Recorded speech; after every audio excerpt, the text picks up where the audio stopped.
Hi, and welcome to Hypothetically Intentional, where we ask the question, what if we set intentions with everything we did? I'm your co-host, Andrew. And I'm Michelle. So, Michelle. Am I supposed to say I'm your co-host, Michelle? No. You can say whatever you want. It can be different every time. Oh, it I'm might your be. best friend, Andrew. Ooh. But what are we going to talk about today? Actually, we always want to start by setting an intention. What should our intention be for today's podcast? Ooh. Intention. I feel like my intention today, this is going to sound weird, but is to be grounded. To be grounded. It's been a busy month. And when I get busy, I tend to steer toward overwhelm.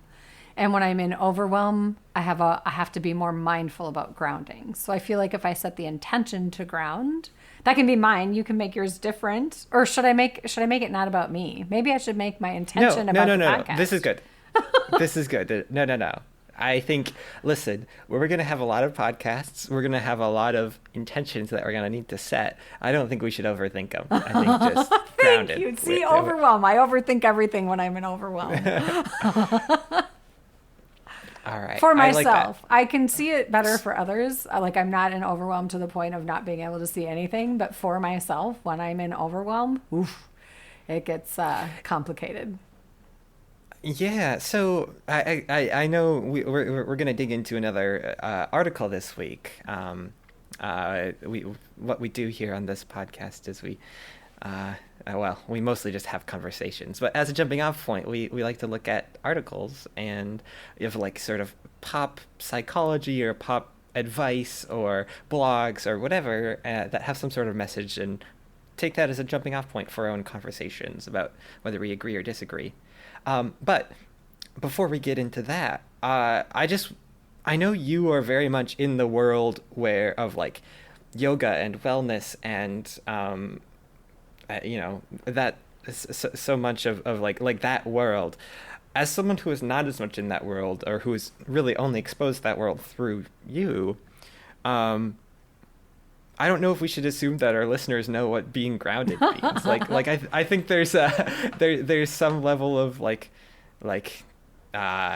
don't know, you can intuit a bit about it just based off of, how the word is used in everyday life. But what does being grounded mean for you? Yeah, and to be fair, I think I might describe it differently on any given day. Like today, when I say I need to be grounded, I'm meaning that I need to be very present in my body. Like I need to feel the earth on my feet. I need to be connected to my breath. I need to not always be up in my thinking mind or up in the clouds, so to speak. Like I don't want to, not that I can't daydream, but just that I need to come down into my body, be connected to my breath, to be aware of the room around me. Today it feels like to be grounded also means to be focused. But if I'm teaching energy classes, to be grounded means to be protected and to, it still comes to presence for me, to be present and mindful of this moment. That makes sense. Like being present in the present. Like being present in the room. Like I'm sitting on a chair, I feel it on my bum. I have a table in front of me, I can place my hands on it and ground to that, like knowing that I am in this room. I mean, I'm also a little bit describing mindfulness, but yeah, I it's interesting because I feel like we've talked about this before because I feel like that's something that I'm not very good at. Is like being present in the moment that I'm in. Like I do a lot of thinking about other moments and whatnot. Just like abstract thinking. I'm not very aware of my own body, like pretty much ever. That's why I bump into things a lot, for example. But I don't know. I've also heard myself described as a pretty grounded person. I don't know. That's What do you think about that? Would you describe me as a grounded person? I genuinely don't know. I do like we're gonna unpack and just end up going down Ayurvedic the Ayurvedic lane. But if I think about doshas and the elements, like you have a lot of earthy elements in you. Like a grounded person is feels very stable. They feel very like even the way you talk, like the way you speak and the way I speak. You speak more groundedly than I do because it's slower and more. It feels more less fiery. Like I have this way of speaking where I speak really quickly, and sometimes I often have a lot of passion in my voice. It used to just be anger, but now it's like I'm so excited, and I get more like, and you're just more like this stable, grounded, calm, presence. So I can see where people would look at you and think, oh, he's grounded because you're settled. Like, or you feel settled, even if like in your brain, you're not. Your presence feels settled. That makes sense. Yeah. And just to like clarify a bit, like sort of the fire and earth Ayurvedically, could you talk more about like I don't know what that yeah, means or like the comparison there. I think I don't think you need to explain what each of the elements are. I think like you actually did a good job of that in like your explanation of like in what you just said. But like yeah, what does it mean? Like, do you want to? Is there more context you want to give to that? Well, there's at all? kapha, which is like mostly earth, and I'm just going to keep it simple and not do the dualities of the doshas. And then there's pitta, which is mostly fire, and then there's vata, which is mostly air. And I am not claiming to be an Ayurvedic practitioner or an expert in any way, but I relate well to doshas in just the little bit that I do know, because it helps me understand how people are showing up in the world. Like if you just want a quick example, like on the dance floor, the vatas are kind of twirling all over the place and don't necessarily have a method to their madness, so to speak. But the pittas have a very like distinct rhythm and probably a pattern that they're dancing in. And then the kaphas are either in the back at a table watching, or their feet are planted and their, horn fingers are up and they're just bobbing their head. There's not a lot of movement. They're grounded. They don't. So it's like, I mean, that's a really, really, really simplified, but it was one of the favorite ways that my teacher, when she was describing the doshas. And it's not complete picture. Like I do not want to pretend in any way, shape, or form that I'm painting that. But if you just think about the elements, like fire is hot, it can be a little bit prickly. Earth takes a lot of time to move earth. A shovel and dirt takes a long time. And air moves very quickly and kind of bounces all over the place. So and they all have their value and they all provide things. Like if you're all earth, how do you move an idea? Like air to me feels very like the flow of how my ideas flow. Right? Fire to me, when it's out of balance for me, is always anger. Not my proudest quality. And then earth to me is very much like that. Oh, I'm just going to take a breath and be here. And I can be a stable person who can like come in and nurture and help. But not necessarily in a super active way. More in I'm just going to listen and hold the space. Mm-hmm. Was that too much? No, that was great. Thank you for explaining that. Yeah. Okay, well, do you want to jump in? Mom has brought an article for today's episode. So, yeah, what? Let's just jump right in. What's your article about? Okay, so this is from a website, and I just want to be clear, like I don't pre-check the websites to see if I resonate with them or not. I just find an article and go with it. And someone posted this on Facebook, and I thought it was kind of a cool, it's 10 Rules for Being Human by Sherry Carter Scott. And rule 1 is you will receive a body. You may love it or hate it, but it will be yours for the duration of your life on earth. And like as someone who over the course of her life has never truly, like I just don't love my body. I never have. Even when I was like young and healthy and vibrant and like thinner, like all those things, like I just never have felt super comfortable in like my physical body, which is a weird thing to say, but it's my truth. But also I find myself going, I really do love my body. I love that it's given me many, many, many, many gifts, you know, and it gives me the ability to do many things that I don't know that I'm grateful for. So it's that one like is a lot to unpack for me as a person who has often felt insecure or uncomfortable with like how I look from an aesthetic point of view, or like, and I'm not a vain person either. Like I don't usually wear makeup. I'm not a fashionable person and don't hang or care about that stuff. Like it doesn't do a lot for me, but I can appreciate it when someone else does, which is a strange thing. I don't know.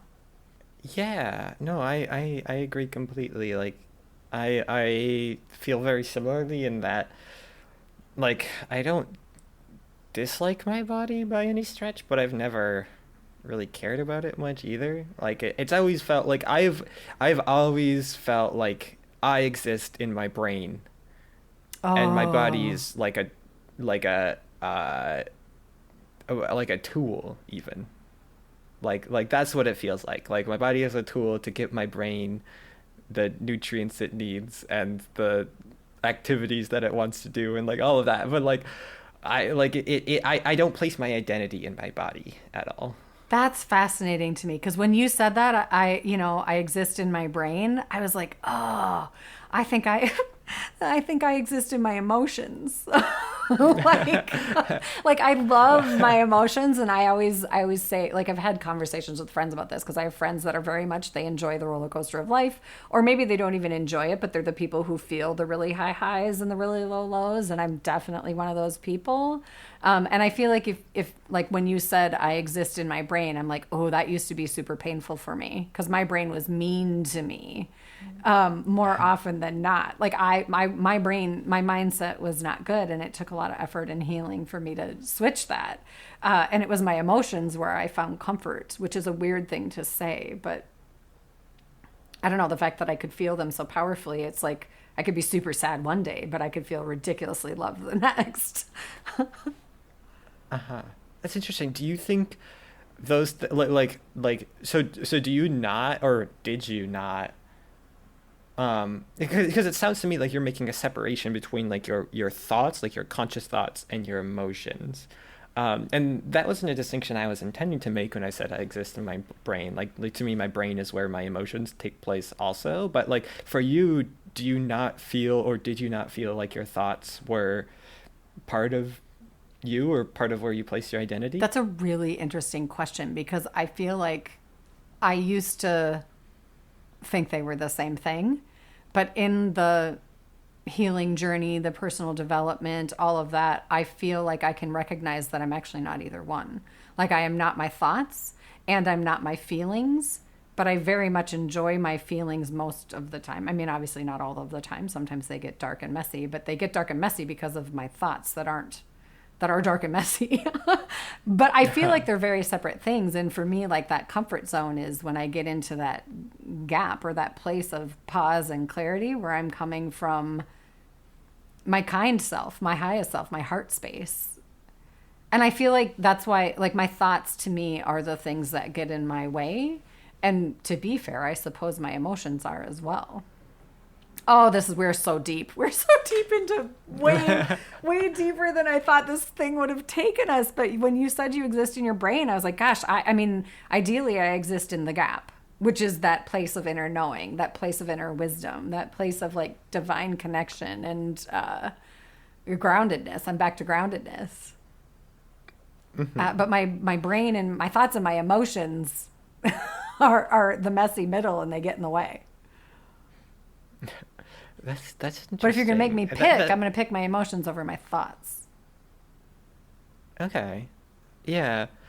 I think like consciously, like when I think about it, like for me, I think identity is actually a really disparate thing. Like a it's not like there's not like a nut in maybe a nut is a bad word. There's not a crystal in your brain where your identity lives, right? There's not I like in my perspective of things at least, identity is like what's a good, it's more of like a wave on the ocean where like it sort of is everywhere, or like it reaches out everywhere, and it's a pattern. It's not a tangible thing, and it's not a specific one of those things. It exists a little bit in each of those things. It has little roots that reach out into the body and into the brain and into the emotions, or into the thoughts and into the emotions.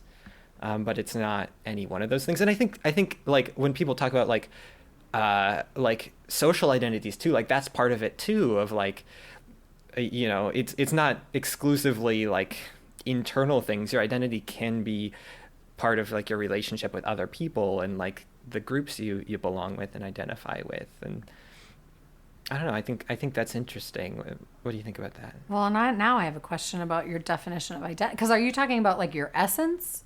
Because I think that's why I go to emotions, and it's simply because I like ultimately, like, to me the purest thing is like your love, your light, like you in the kindest version of yourself, right? Like who you are when you are I can't think of the word. I want to say perfect, and that is just not the word I'm looking for. As like a person who, like, perfectionism has gotten in her way for so much of her life. Like I am a recovering perfectionist. It is not a word I want to use for this. But that like your like true self, your true identity, like your authenticity. Like I don't believe anybody's authentic self is cruel. I think it's love. I think it's light. I think it's connectedness. So, but identity to me feels different than that. Oh, this is so ridiculously complicated to put into words. We're back to words being complicated. Yeah, I don't know. Like in my mind, I think of like identity has to be something that is relatively stable, right? Like if I'm feeling like angry in a particular moment, that doesn't mean part of my identity is being angry. Okay. Right? Identity is stuff that is more stable, but it also isn't 100% permanent either. Like I think your identity can change over time. So I think it sounds to me like this is a distinction that you're making. Like I don't think, from what I understand, you're not claiming that this is true either. But I don't think, like, I do think that there are people whose identity, or like who are cruel, and I would call that part of their identity. Okay, then that's not but their it essence. sounds like you're talking about something yes, deeper, and that was right? why It's I not was like asking. their essence. Okay. Yeah, interesting. Yeah, that's why I was asking, because I was like, are you meaning their essence or their true? Like I'm talking about like that. Yeah, I believe there's a place within us that is the purest of pure. In everyone, even the cruelest of cruel, I believe there's somewhere within them.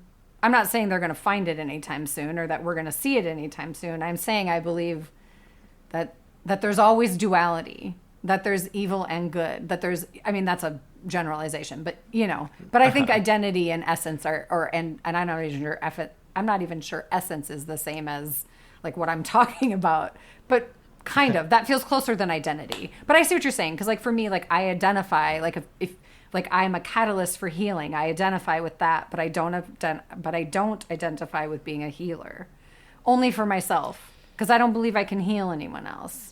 But people in my world use the word healer very loosely, and it always makes me uncomfortable, because I'm like, well, you're your own healer. Like we're all healers, but only for us, like only for ourselves. That's it. Yeah. I don't think of I don't think I think in quite that same way. Like I don't think of there being like a pure distilled like essence to people necessarily. I don't know. To me that feels very almost like deterministic, and very like the idea being it's something that is like 100% constant, will never change about you. And even if it's a good thing, I don't know. To me, that doesn't seem like the most, that doesn't have a lot of descriptive power in my life. Like it doesn't describe a lot of things that I've seen, and doesn't like provide me any like necessarily useful, like, I don't know, understandings of other people. And like, this is not to say that like this is my personal view of the world that it doesn't necessarily slot into, but that doesn't mean that it's not valuable for you or anyone else. But like for me, I don't know, I think of it as more of like, I don't know, I place a lot more value in like, or I don't want to say a lot more value, this isn't necessarily a comparison, but I place a lot of value in like choices and like action. And like to me, I think someone's like I guess I don't see a need for like an underlying essence or force that could be or should be judged at all.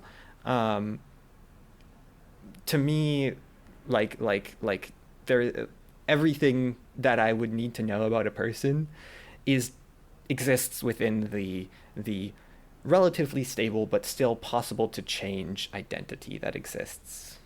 So I think we're talking about, I mean, I understand what you're saying, yes. And I think I was blending the human experience and the spiritual experience together, which gets complicated. Because I believe in the human experience, the good and the evil, like, I'm just using that as a broad example. I don't super love either one of those words, but I feel like I say that all the time because it's just hard for me to say exactly what I'm feeling. Like, I think there's the duality of both, but I do believe that there is a piece in everyone on a spiritual level that is divine, I guess, for lack of a better word. And that's maybe where the disconnect is for you. You know, for me, it feels like there is all of us within us, how it feels to me, we have that light spot. I'm just going to call it that, put it that way, that has an all knowing wisdom that is, but that doesn't mean that they're not unique and individual, but they're also connected. That's how it feels to me. It's like we each have our own unique, like we have our own unique purpose, our own unique light, our own unique way of how we show up in the world. And we can all get to the same answers for the best and highest good. And I mean same answers for ourselves. Like what's right for me might be different for you, but together for the highest good of the collective. And I don't like to separate out, like I'm all about the we. I'm not about the me, but I know that I have to take care of the me to bring more light and good into the we. Does that make sense? Damn, this is just complicated. Yeah, that I think that makes sense. I'm curious why, what makes you think, yeah, why do you think, I don't know. I'm curious about like where that spiritual sort of life comes in for you. Like where does that show itself in your life? Like what makes you think that is, or what makes that a valuable part of your life? What experiences do you have, or whatever? What makes me think there's more than the Yeah. human experience? Yeah. So many experiences in my life that I just like, so many quote unquote coincidences that I'm like, well, you can't make this shit up. And I don't believe they're coincidences. I believe there's a higher power that is guiding, not dictating, right? Like guiding, like I believe in choices and all of those things. And I also believe there's more. And there's a million reasons why for that for me. But it also gets complicated for me because I definitely have some things that have been preached to me or taught to me that felt very constricting or confined or even unaccepting that were hard for me. So I really had to, like when I started my Thai massage journey, it just started helping me unpack what all of this might look like. And just that's a lot. That's a lot for a podcast. We can maybe dive into it more and more and more, but that's probably my shortest answer that I'm going to give you. Everything I do with regard to my intuition, which is maybe not the best word because it maybe doesn't say enough, feels like there's more. It's not coming from human me. It's coming from an outside help from the spirit world, spirit guides, the divine source, creator, universe. Like pick your energy that is that for me. You might not have that, but for me, I've had so many experiences that I'm just like, well, yeah, this isn't like I can, it feels different in my body when I say things when they're coming from a divine download versus coming from me. I was just gonna ask about that. So that's what you mean when you say divine download. Yeah. Like it's coming not from my ego, I guess is a simple way to put it. Cool. Well, yeah, I'm not gonna make you dive in more to your spirituality and theology, but I was just curious about that. So thanks for explaining that. I think this is a good spot to wrap up for this episode. What do you think? Yeah, I think it's good. That was rule 1 of the 10 rules. It feels good. Rule one of the 10 rules. Yeah. And we Yeah, can just so kind of do we one each time for my thing. So this gets us for a while. And we can do more than one Yeah. if they unpack very quickly. But I have a feeling when you and I dive in, we're never in the shallow end. And then sometimes I No. prevent us from going deeper because I'm like, Andrew, that is such a long conversation. And sometimes I don't have the words to explain it and I don't want to say it wrong, which is there's my perfectionism. But that's definitely a Yeah, thing where yeah. I don't want to like shoot myself in the foot and explain it in a way that I then have to go back and try and explain again. Because some of it, it's just like when I'm in a room with a client, just for example, like we're in a Reiki session and in a room with a client and something incredibly spiritual happens. Like we don't need to have these kind of words. We have a different kind of a conversation that we both feel energetically that is just different. Uh-huh. Yeah. Okay, so next week we'll probably have an article from me, but the following week we'll dive more into more of these rules for life, as Michelle has brought. Oh, that's It's so so weird weird to calling call you me Michelle. Michelle. Don't do that. Can we not do that? Well, I Ah. don't know. I don't want them to forget your name. They're You're not going to forget Michelle. my It's name. And even if they important. do, I'm Andrew's mom. I'm okay with that. That's part of Okay. my identity. It's not my whole identity, just BS. But it is definitely Okay. part of my identity. All right. Thanks, Okay. Mom. Yeah. Thank you. That's Um, better. So since we've officially launched our podcast, I've had a couple people tell me that they feel like they're in the car with us, like riding up north or like just sitting in a room with us, having the conversation, kind of wishing they could be part of it.